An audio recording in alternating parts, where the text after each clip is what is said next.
Assalamualaikum warahmatullahi wabarakatuh. Shalom. Salam sejahtera bagi kita semua. Di sini kami dari kelompok 4 akan mempresentasikan tentang proyek manajemen pembangunan FTTH pada Komplek Perum. Kami dari kelompok 4 beranggotakan 4 orang. Yang pertama itu ada Rehan Aji Putra Darmawan, yang kedua ada saya Gabriel Ebitnego Sinaga, yang ketiga ada Lania Trinita Saragi, dan yang keempat ada Septira Rizky Azani. Jadi pada presentasi ini kami akan mempresentasikan 4 poin atau 4 agenda. Yang pertama itu ada pengertian, yang kedua ada tujuan, yang ketiga ada hierarki, dan yang terakhir ada kesimpulan. Jadi untuk yang pertama di bagian pengertian akan dijelaskan oleh rekan saya Rehan Aji. Oke, terima kasih kepada moderator yang telah memberikan saya kesempatan untuk menjelaskan pengertian Gantt. Gantt menampilkan urutan tugas yang harus dilakukan dalam suatu proyek pada sumbu horizontal, sementara sumbu vertikal menunjukkan rentang waktu yang dibutuhkan untuk menyelesaikan tugas tersebut. Setiap tugas dipresentasikan oleh sebuah bar horizontal, dengan panjang bar menunjukkan waktu yang dibutuhkan untuk menyelesaikan tugas tersebut.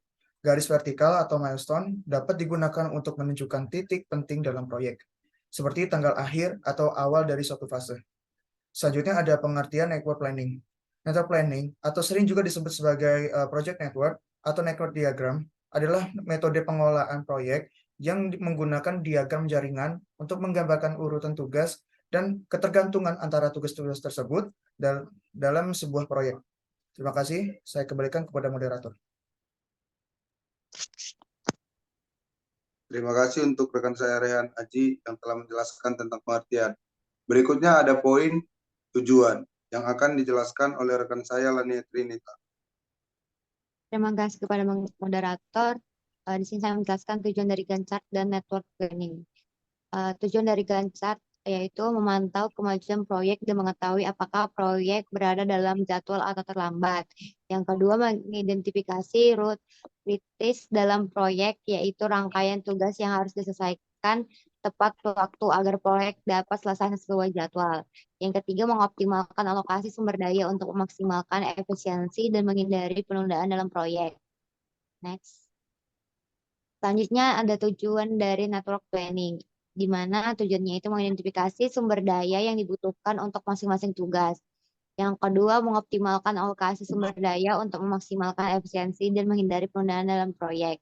Yang ketiga, memantau kemajuan proyek dan mengetahui apakah proyek berada dalam jadwal atau terlambat. Terima kasih, saya kembalikan kepada moderator. Terima kasih untuk rekan saya Lania yang telah menjelaskan bagian dari tujuan.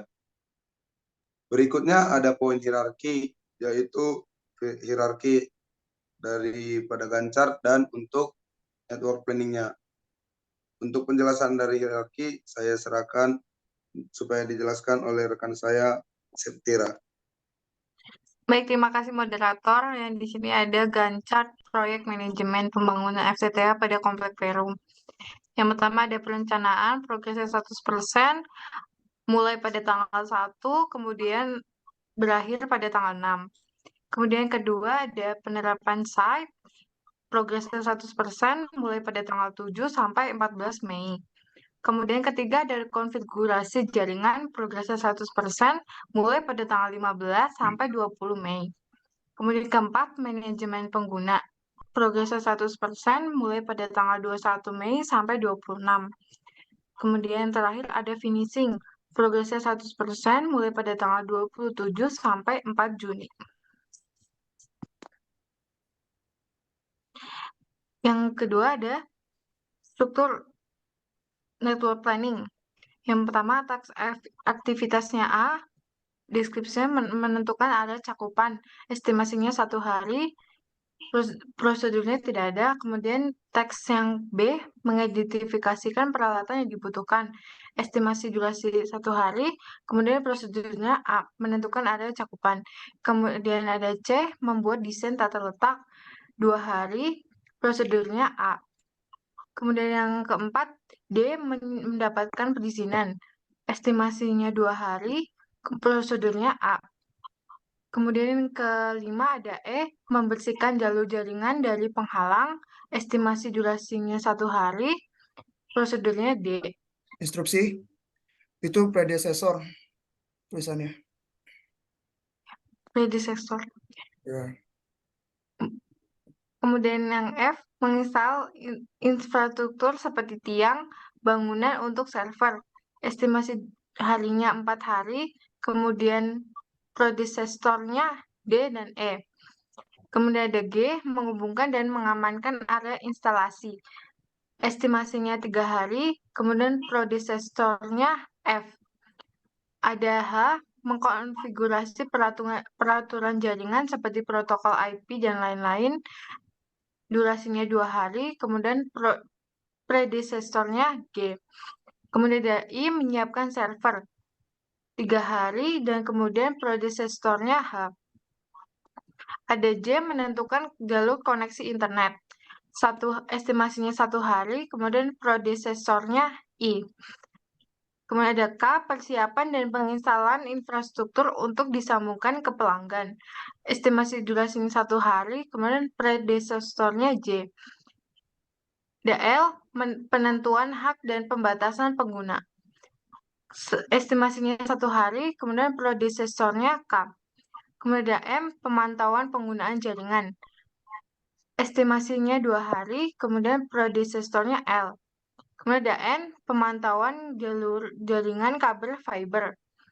Estimasinya durasinya 2 hari, predecessornya M. Kemudian ada O, perawatan jaringan kabel fiber optik. Estimasi durasinya 2 hari, kemudian ada predecessornya M dan N. Kemudian ada P, pembaruan atau maintenance. Durasinya 2 hari, kemudian predecessornya O. Kemudian Q, evaluasi penerapan jaringan. Estimasi durasinya 3 hari, dan kemudian predecessornya P. Yang terakhir ada R, pembuatan laporan proyek. Estimasi durasinya 2 hari, dan kemudian predecessornya Q. Saya kembalikan ke moderator. Terima kasih untuk rekan saya Septira yang telah menjelaskan hierarki dari Gancar dan network planning. Selanjutnya masih di bagian hierarki, saya akan menjelaskan struktur rincian kerjaan network planning proyek manajemen pembangunan FTTP pada kompleks forum ini. Jadi ini sama seperti yang telah memperjelas dengan berupa diagram. Jadi poin A akan dilanjutkan ke B dan ke C dan ke D.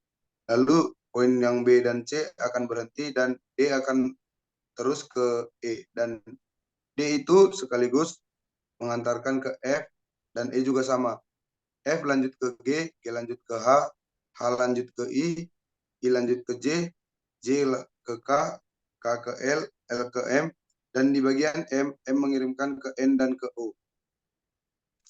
Di waktu yang sama, N juga akan mengirimkan ke O, lalu O meneruskan ke P, dan P meneruskan ke Q, dan terakhir akan diakhiri poin R.